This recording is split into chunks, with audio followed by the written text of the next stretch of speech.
interesting game because it's one of those matchups where more than one thing can be true. If you're a Packers fan, you're probably saying, a win in the NFL is a win. Getting a double-digit victory is great. But at the same time, you probably expected a more dominant result considering they were heavily favored by 2 touchdowns. Still, a victory is a victory, and there's plenty to unpack from this one.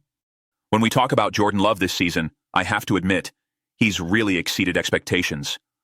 I personally wasn't extremely high on him coming into the year, but he's proving to be far more composed, athletic, and confident than many expected.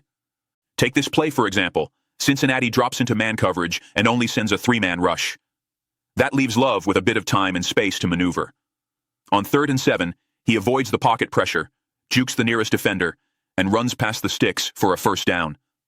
That's the kind of off-script ability that... Now, not everything was flawless. Let's talk about a few mistakes.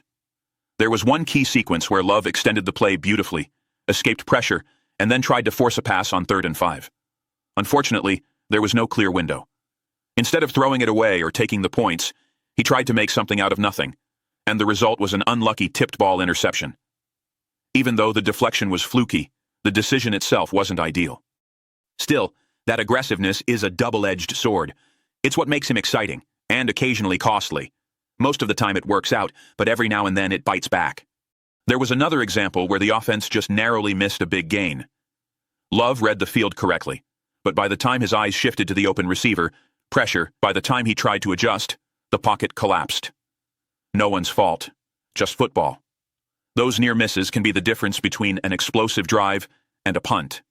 Later, 2 back-to-back plays perfectly summed up what Jordan Love is as a quarterback. On one snap, there seemed to be a miscommunication with his tight end. The ball sailed in no man's land. Probably a mix-up on the route depth. But right after that, 3rd and 10, Love responded with a laser down the sideline to first-round rookie Matthew Golden, who beat single coverage one-on-one. That throw was unreal. Perfectly placed, under pressure, with no margin for error. Few quarterbacks in the league can make that throw, and Love does it often enough that it no longer feels like luck. Even on the simpler plays, Love's rhythm was a smooth first down. Nothing flashy, but that's how good offenses stay on schedule. In the fourth quarter, the Bengals sold out to stop the run.